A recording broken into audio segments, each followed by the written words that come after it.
Hello fellow knitters, welcome to the channel. We are knitting again on a Sunday.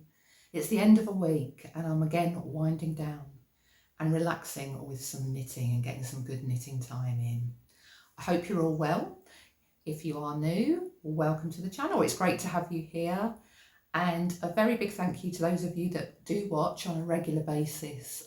Your support watching me really means a lot, so thank you so much.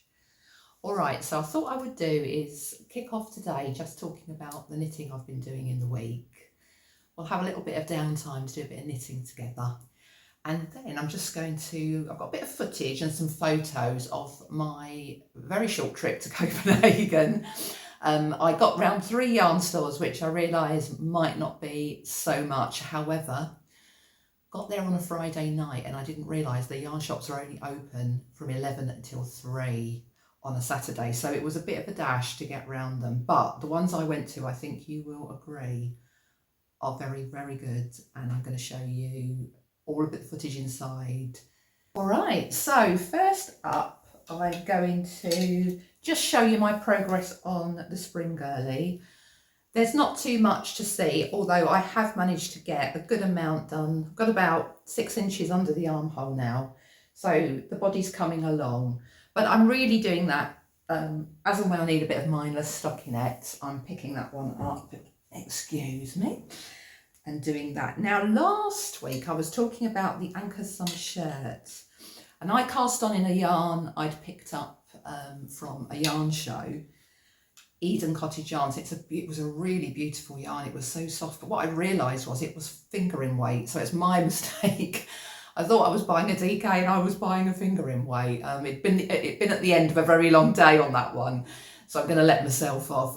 So I frogged that because it wasn't working for the anchors, but I think it's going to work really beautifully on another one I've got my eye on. But for now, I had to rethink my Ankers shirt because I want to do it, and I have gotten a little ways along using Drops Bell. But as you can see, I'm putting a stripe in mine. I am going for a nautical vibe with my one. So let's have a look at this. This is Drops Bell, dark blue jeans it's called. Although for me that's a mid blue, but yeah, I love the blue and I thought with my colour in it goes really nicely. But I wanted to have a little bit of a twist on the anchors. So what you do for this one, it's completely a circular yoke. You cast on and work some ribbing rows. So you just do a knit one, purl one, rib. You then have 2 rows of stockinette where you're doing some increases. And I decided to go for an off-white. Now I know that's reading as very white against the blue, but it's actually like a very off-white. It's actually a cream colour off-white. And I did the stockinettes with those. And after that, you then do another knit one, purl one, rib. So I think I've got about 4 or 5 of these rib sections to do for my size, but I'm actually going to try it on. 3 of the sizes have the same cast on stitches, which is really handy because I'm going to be trying it on, say, after the 3rd or the 4th one to see if I need another one. But I'm so far loving this. I think it's going to be a really nice nautical summer knit, isn't it? I think that's going to be really lovely, and I'm loving the Drops Bell. So first time using this Drops Bell. It's got cotton, it's got linen, and it's really soft and drapey. I can feel that already on this one. So I think it's going to be very airy, very light, and nice and easy to wear in the summer. So I'm going to carry on. I'm looking forward to my progress on that one. I did finish something actually in the week. I finished my little socks that I was showing you. I finished the actual knitting of them and I've blocked them, but I haven't put the little bee on the duplicate stitch yet, but I will hopefully do that by next weekend. But I'm very loving them. They fit nicely and they've got summer vibes to me. They're just very summery. So it is an afterthought heel. Just fancied doing that. Basic stockinette, but with these lovely little neon nips in the yarn, they just make them a little bit more special, don't they, and very summery. So once I've got my little honeybee on there, I'll show you that. So one of my purchases in Copenhagen was this Mayak yarn. Now this is my very first time using a Mayak. Obviously I was aware of it, but it's not something that I'd seen in person. So when it was there, it was fabulous. Now this is a really lovely one. It's called Naturally Soft, and it's 50% baby yak, 50% silk, and it is very silky. This colourway, let's have a look to tell you, is Melagrano, and I cast on for a Clyde neck scarf by Isabel Kramer. So I purchased, I think I mentioned last time, purchased the Bonnie and Clyde scarf patterns, and I am over halfway. Look at this wonderful necktie. It's going to be great, isn't it? Now, this might be a good time to mention what I'm wearing actually, because this is the Ravello by Isabel Kramer, and it's one of her quite earlier patterns. Now, I can't remember now. I think I knit this in 2014, 2015, so some time ago, but it's really lovely. It's still a classic. You could easily knit this now, and it is very classical. It's never going to go out of fashion. I love the raglan. I love the boat neck for a start, and I left mine to just curl over. You can pick up and put a rib on it, but I think it's lovely like this. I just love the boat neck. And then you have a stripe and a raglan increase down to the body, and then you go with another colour. Now, I'm going to be honest, it fits me on the top, but the bottom is a little bit tight these days, but it's still lovely, and especially if you're indoors. In fact, I'm contemplating maybe even frogging it up to just under the bust and then putting some more stitches in to flare out, because that's what I need these days, but we'll see. You know, it's one of the first ones I made that was a fingering weight raglan. And before then, I never would have gone near that because I thought, way too long. But I've got much more patience now. When I did it, I loved how fine it was. You know, you don't always want a thick DK, do you? You know, in the spring days, etc. You want something a bit more finer, and I really love it. I think I'm going to have to try and remember now, but I knit this in Drops Flora. I don't know what all the colours were. Actually, it's just come back to me. The grey was a mid-grey from Drops Flora. The lilac was from Drops Flora, but this blue is actually West Yorkshire Spinners signature 4-ply, like a royal blue colour. I don't know what it's called, but it's like a royal blue colour.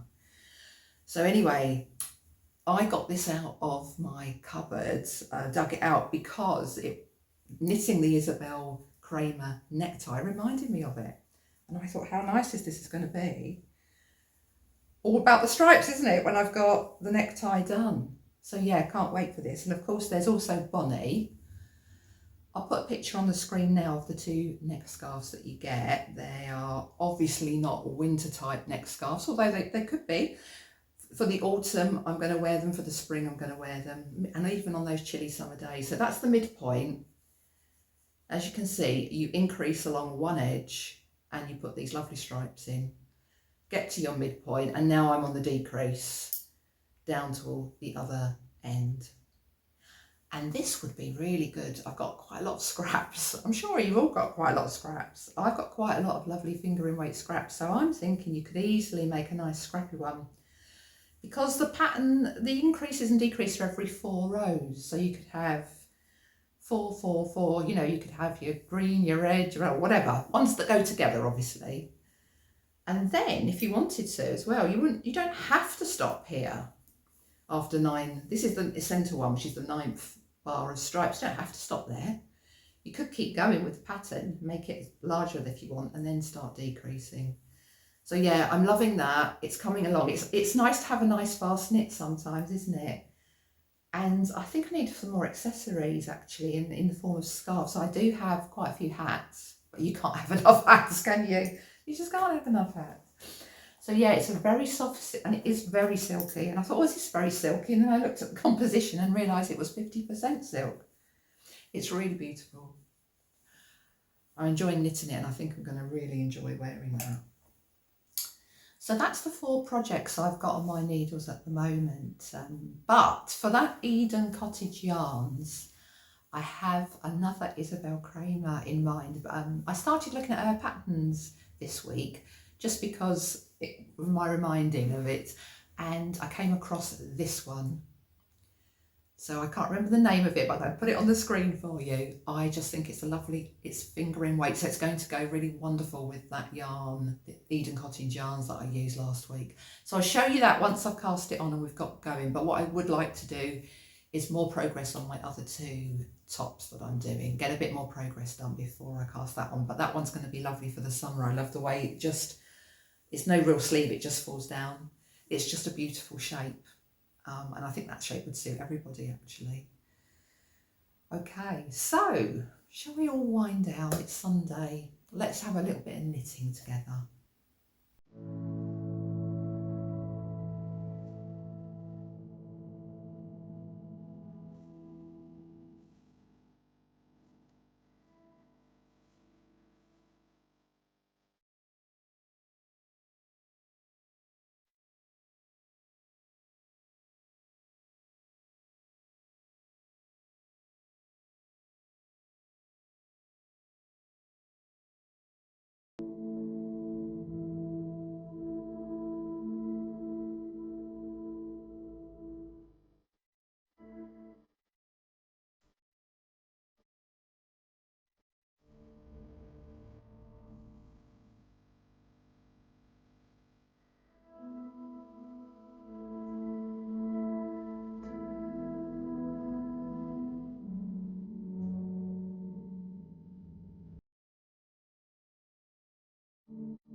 Okay, so let me tell you about my trip to Copenhagen.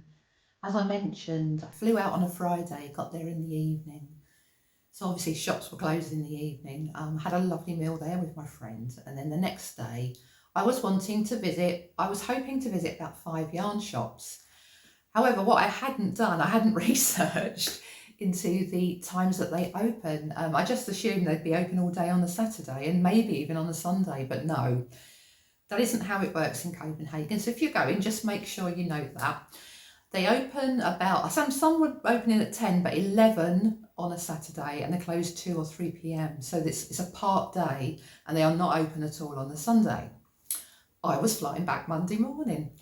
So I did manage to get to 3, which I thought was good going. I didn't want to rush whilst I was in the actual stores. I wanted to take everything in. So I thought better to do 3 quality visits than 5 really rush ones. So I started at Sommerflugen. I hope I'm saying that correctly. I'll put the name up on the screen and let's take a look at that. So here I am outside Sommerflugen in the glorious Danish sunshine. A lovely store. The staff did not bother you. You were allowed to just go around, have a very good look at everything. What I did like is that they had all of the Knitting for Olive range and all of the Sandesgarn ranges, and I could see all of those colours. I took a good look and noted which one I liked. I noted them down for myself. So that was a really good thing I found in this store. A wonderful visit. So that was a really good start, especially seeing all the Knitting for Olives, all the Sandesgarn in person, and noting the colours so that even if I want to then order them later, I've made my notes of what I like. So I was happy with that. So then we were able to walk up to the next one across the town, across the city a little bit. I'm not even going to try and pronounce it because I will do it wrong, but then there's the name up on the screen. Should we take a look at the store? Another beautiful store, a little bit bigger, I think, than Sommerflugen. There were samples knitted up so you could really touch and feel the yarns, the drapes, how they knitted. A wonderful selection of all sorts of yarns, all sorts of weights and colours. I mean, just look at the range of these hand-dyed ones here. And this is where I picked up the Mayak yarn. Another great selection around the corner. I'd definitely visit this one again. If I went back to Copenhagen, this is on my list to visit again. So yeah, another wonderful store. But then I was determined to go to Woolstock. Woolstock is quite famous now, I think. A lot of people do visit it, and I wanted to see it. This was quite a way up in the city, but the metro system's brilliant there. So we just jumped on the metro and we were able to get around to the location, and we did manage to find it with courtesy of Google Maps. Thank you, Google. It's always good to have on your phone, isn't it? But then this was something else. Let me show you. So Woolstock is not just a yarn store. It's also a cafe and a social hub. People meet there, socialise, knitting, crocheting, chatting, and having a wonderful time. Now, the owner here on the left, she was so welcoming. She gave good advice. She showed me all the yarns. And these samples are knit up. And she said, oh, please try them on. Try on any size you want to try on so that you know what would fit you, what patterns to buy. It was just wonderful. Here's a bit more of the cafe upstairs. I met two ladies from Germany there. One from Amsterdam, one from the Netherlands, one from Spain. It's become quite a little hub for tourists to visit. If you are into any fibre yarn arts at all, you're going to absolutely love this shop. So here I am knitting away. My friend took a little bit of footage of me. We had a nice coffee and sat there and chatted with all the other people visiting. It was such a wonderful experience. It would be great to have these type of shops everywhere, wouldn't it? Let's be honest, I'd be in there every weekend. I'd probably be a little bit poorer though, because I'd spend all my money on yarn. Okay, just going to wrap the video up now. Thank you for watching. I'll see you next weekend where we'll have some more relaxing time to knit together and chat about knitting. See you then.